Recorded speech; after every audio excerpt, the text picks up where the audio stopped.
morning from sunny Geneva and welcome to the WSIS+20 Forum High-Level Event 2024.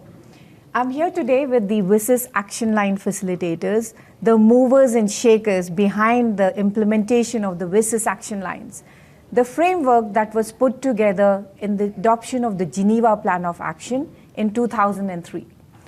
So all the action lines have evolved since 2003. It's been 19 years and next year it will be 20 years. So Sofie, let's start with you. How has the action line on enabling environments, action line C6, evolved over the years? Thank you, Gitanjali, and good morning. Indeed, the action line has evolved because the context has evolved. If we look where we stand today, as our Secretary General says, digital is not just on the agenda, digital is the agenda. And that has had implications on our action line.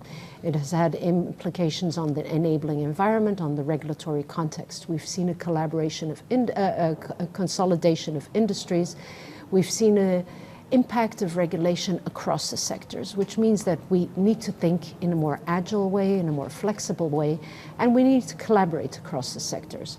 So it really has come a long way from the initial regulatory approach that we had that focused really on how do we connect the people, how do we bring competition in the markets, and I'm not saying that that does not still exist. We still need to address those issues of connectivity and competition and the fair, level playing field. But there are new issues. We need to look at the opportunities that digital brings to us, but also address the risks and see how we collaborate across the sectors. How has ITU contributed to our action line? Well, I think there's three ways. One is the convening platforms. We have the convening platforms where we bring the regulatory and policy community together to talk about approaches to regulation and regulation. We have our Global Symposium for Regulators that's been there for over 20 years, that is meeting this year in Kampala from the 1st to the 4th of July, talking about regulation for impact, because at the end of the day, it's impact on people's lives. Secondly, we do data research and analysis. Data is key. Evidence-based decision-making is key. If you don't know where the problem is, you cannot fix it. So it really is important to bring data as a policy imperative so that we really can achieve the universal and meaningful connectivity and sustainable digital development. And then the metrics and analysis are key, and the policy tools are key, and that we bring to the table as well. Because what we have done is we look at the level of regulatory maturity, and we brought data together to see where do regulators stand in the world in terms of ICT telecoms, but with our 5th generation of regulation also in terms of digital. So we bring different elements to the table, working with partners and with stakeholders to see how we can address the challenges that are ahead of us. And those are the challenges that will continue to exist as we continue with WSIS, because WSIS is a valuable platform in which we can collaborate and communicate with the regulatory community and other stakeholders. Thank you, Sofie. Multi-stakeholderism is the key word, isn't it? Yes. And we've seen here during the past 3 days, so many regulators from different countries around who are speaking to stakeholders from different parts of the world. So it's really important, the convening platforms and the convening power that you spoke about. We'll move on to Bhanu. So Bhanu, you are facilitating the action line on e-science, which is the lead responsibility of UNESCO. So first of all, how does e-science fit into the whole digital concept, the digital ecosystem? Can you tell us more about that? And how has e-science evolved with the evolution of digital and the digital landscape? Thank you very much, Gitanjali. It's a pleasure again to reconnect and talk about e-science, which UNESCO has been spearheading for the last several years now. Quite interestingly, the first sign that the digital, say, connectivity and enhancement and digital processes improvement was felt in the Human Genome Project. Quite interestingly, when 2003, when WSIS process was being conceptualized, it was exactly at the same time Human Genome completed its experiment 2 years ahead of its time, primarily aided by a new technology. So that's the starting point for this one. But moving on, in fact, around 2009, people started thinking that, okay, digital infrastructure and digital connectivity is not enough. We should bring in the human element to it. And at the same time, openness became, a buzzword in the international arena or in the scientific arena, and people started saying that, everything needs to be open, so that there will a level playing field will be created between and amongst, scientists from developing as well as, developed world. So that was the major driver at that time. And quite interestingly, around in 2013, AI also started to slowly creep in scientific agenda. So it was quite an interesting time. Moving on, in 2015, MDG process was evaluated properly. And they actually said that, science was the major, say, missing element in the MDG evaluation process. So they say that everything, that we do in the development, science needs to be brought in, and science can be accelerated with the help of ICTs.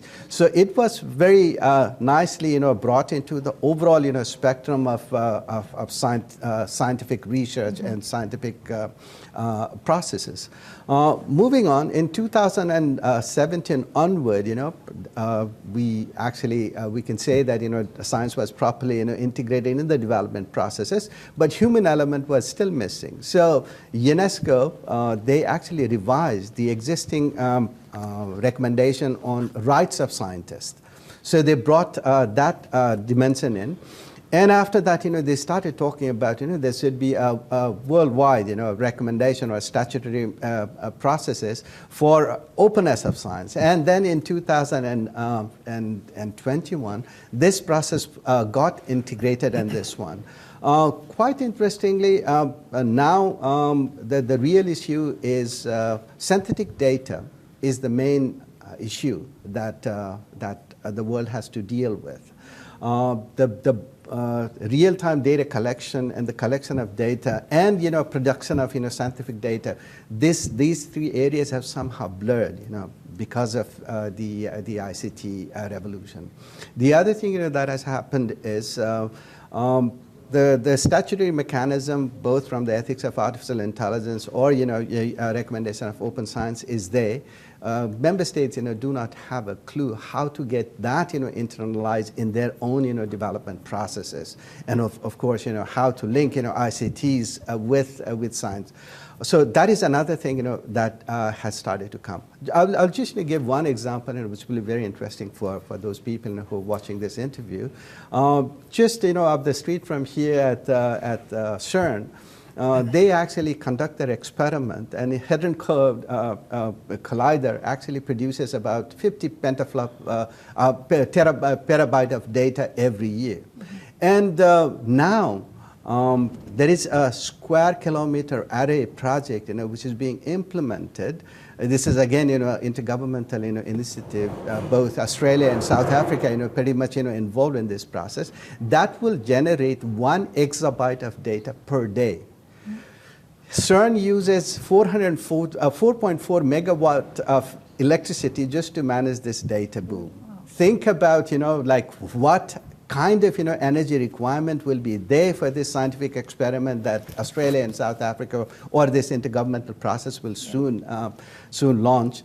And think about, the kind of, CERN uses, I think, 66 or 6,000 square meter of space to store the data. Think about what type of the data storage will be needed for this square kilometer array project. So this is like a new thing that is happening. So another thing which is extremely important right now is not only from the policy perspective that the member state have to now start internalizing in their development process. The new type of disparity or divide will emerge. High performance computing. Many developing countries, they do not have it. AI capability still, missing for science. So I think a new type of things will evolve. And with this, this data explosion, ethical challenges will again, creep in. And as I was saying earlier, the synthetic data and the real data collected, that has in fact become very blurred. So we will soon find that there is another digital twin of Gitanjali undertaking another experiment somewhere or interview somewhere. So this is I think we're looking at a very interesting time, but this is where science requires ICT, and this is indispensable from how it will evolve in the days to come. Yeah, thanks Bhanu, for this whole evolution of your action line. And in fact, you touched upon important aspects of the human element and the ethical dimension while we are looking at the evolution, not only now, but towards the summit of the future and beyond. Thank you so much. We move on to Maria. Maria is facilitating the action line on e-employment from ILO, International Labour Organization. So Maria, last time you were emphasizing on artificial intelligence and robots and the whole e-employment scenario changing and adapting with the emerging technologies. So can you share some of the key indicators and key milestones that you have seen in this process? Well, obviously, the ILO, the objective is always decent work for all. And in that context, one major milestone was in 2019 when we had our 100 years anniversary of the organization, and we had a centenary declaration that adopts a human-centered approach to the world of work. And this is an important milestone also in relation to the digital transformation of the labor market. Sort of to ethically not forget the human in the context of digitalization and artificial intelligence. So, as other colleagues have mentioned, digitalization was part of the agenda and has slowly but surely become a major component of the agenda of all the organizations, I think, specialized organizations of the UN.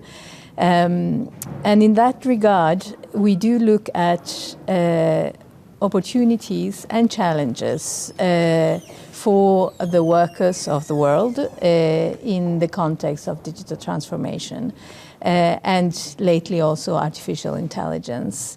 We are a normative organization, so we have standards, etc., and we are a tripartite organizations that includes workers and employers and governments. And in that regard, this is the way we implement inclusion of society in the discussions for a human-centered digital transformation in particular. And next year, we're having a discussion on labor platforms in the conference for 2025. That for us, for the organization, is a very important milestone, because there we start talking about regulations, cross-border regulations, etc. That is going to be a very important tool for us. We do have take into consideration the challenges that workers face, but the opportunities of creating new forms of employment, take into consideration the challenges that this sometimes space with new spaces can create. And this is why all the parts of the ILO, the social protection, employment, social dialogue, etc., are slowly but surely including the aspect of digital transformation in the way we work.